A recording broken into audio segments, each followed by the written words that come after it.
Salut Foy, c'est Fabien, on se retrouve pour une nouvelle vidéo Lego. Aujourd'hui, en ce 2 mai 2026, au moment où j'enregistre cette vidéo, les offres du May the Force 2026 ont commencé dans les magasins physiques. Elles avaient commencé la veille, donc sur le site Lego. Et forcément, je voulais pas tenter ma chance parce que je savais que j'avais aucune chance de toute façon. Donc j'ai préféré aller à l'ouverture de mon magasin Lego pour pouvoir espérer profiter des offres. Et j'ai eu beaucoup de chance. Car effectivement, je suis reparti. C'est pas le bon sac, c'est juste pour illustrer. Je suis reparti avec donc beaucoup de choses et on va tout de suite commencer. Alors on va commencer par le moins intéressant, les passeports. Voilà, il y avait un petit passeport, il y avait un petit tampon N1, donc j'ai pu le tamponner sur les deux, donc c'est parfait. Donc voilà, on continue cette collection des passeports. Puis on va directement passer à ce que j'ai pris pour pouvoir profiter des offres promotionnelles. On va aller du plus petit au plus grand avec tout d'abord le set de l'attaque du ATRT, un set donc de 297 pièces, badgé The Mandalorian and Grogu, qui donc a été fait pour le film qui va sortir dans quelques jours. Un set à 44,99 €, je l'ai pris plein pot. Je sais qu'on pouvait déjà le trouver en promo, notamment à Smith Toys, mais encore une fois, je voulais le prendre pour profiter des offres. Et même le set m'intéressait globalement, que ce soit pour les figurines et même un peu pour les constructions, j'avoue. Hein, une petite mock, un mock The Mandalorian and Grogu, ça peut être plutôt sympa. D'autant plus qu'on voit vraiment cette ATRT là dans le trailer par exemple, donc ça peut être plutôt sympa. Donc voilà, et la boîte que je voulais absolument, que je ne voulais sous aucun prétexte louper, c'est donc tout simplement la boîte du Razor Crest, également sortie le 26 avril dernier, au prix public cette fois-ci de 149,99 €, référence 75 447, 930 pièces et 4,5 5 mini figurines. Évidemment, Razor Crest, j'ai loupé les précédentes versions, il m'en fallait au moins un dans ma collection. Celui-là est pas trop dégueu avec les marquages jaunes, j'aime beaucoup. Donc, il était parfait, il me le fallait. Et forcément, il y a Zeb Orrelios dedans, une figurine parfaite, c'est l'une des meilleures figurines de 2026, je pense. Donc oui, forcément, il me la fallait. Donc, je suis très content d'avoir pu profiter des offres promotionnelles avec ça. D'autant que, maintenant on va pouvoir passer à ça. Ce set-là avait les points VIP doublés. Donc, au lieu d'avoir 750 et quelques points, je me suis retrouvé à en avoir 1400, je crois, du coup, rien qu'avec lui. Et après, il y allait en avoir encore un peu plus avec celui-là.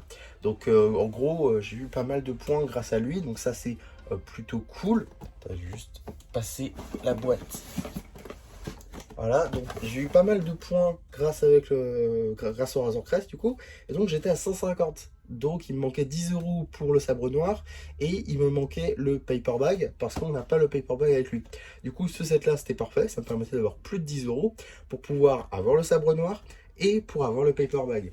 Du coup, vous vous en doutez, paper bag du Razor Crest juste ici, également marqué du coup The Mandalorian and Grogu, et en fait ça représente le même set qu'il y a là. Donc il y aura peut-être une petite vidéo comparaison, on verra. Et forcément, ce qui m'a fait craquer, le sabre noir, le Darksaber. Voilà, forcément, Dark Maul j'aime beaucoup. J'ai beaucoup aimé Rebels aussi, il est central dans Rebels. Il y a Din Djarin aussi qui l'a, bref. C'est un sabre laser juste fou avec une histoire de folie. Il est franchement assez grand, je trouve. 26 cm de long, c'est pas dégueu.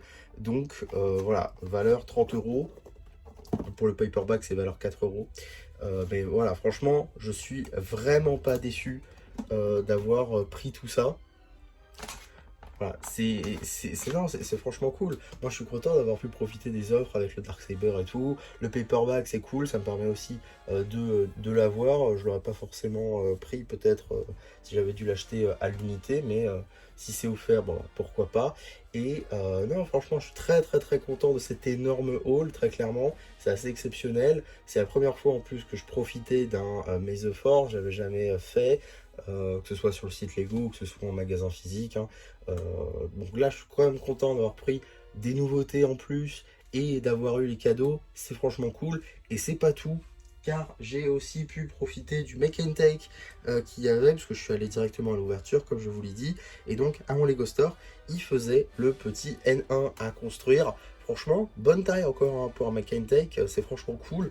Donc il va avec tout ça, et on a même des pièces sup, petites pièces sup comme ça, de petits studs, rien de bien fou au niveau pièces sup, mais le N1 en lui-même est franchement cool je trouve. Donc voilà, j'ai vraiment profité de tout ce qu'il y avait au Lego Store, mis à part forcément tout ce qu'il y avait autour du N1 et du truc qui était offert seulement si on achetait le N1. Le N1 je trouve sympa, mais un peu trop cher pour ce que c'est.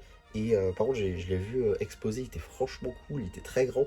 Mais ouais, franchement, très content de cet énorme haul. Il y aura évidemment des reviews qui vont arriver durant le mois. Hein. Je vais essayer de vous sortir un peu de Star Wars quand même ce mois-ci. J'essaie de faire un peu, une fois tous les 2 jours, du Star Wars ou quelque chose qui se rapproche au Star Wars. Je considère cette vidéo comme une vidéo qui se rapproche au Star Wars. Donc voilà. En tout cas, voilà pour ce haul Lego Store du mois de mai 2026. Et je pense que ça vous aura plu. Surtout, n'hésitez pas à me dire en commentaire. N'hésitez pas non plus à liker la vidéo, à vous abonner, à partager. Et moi, c'était MC qui vous dit bye bye.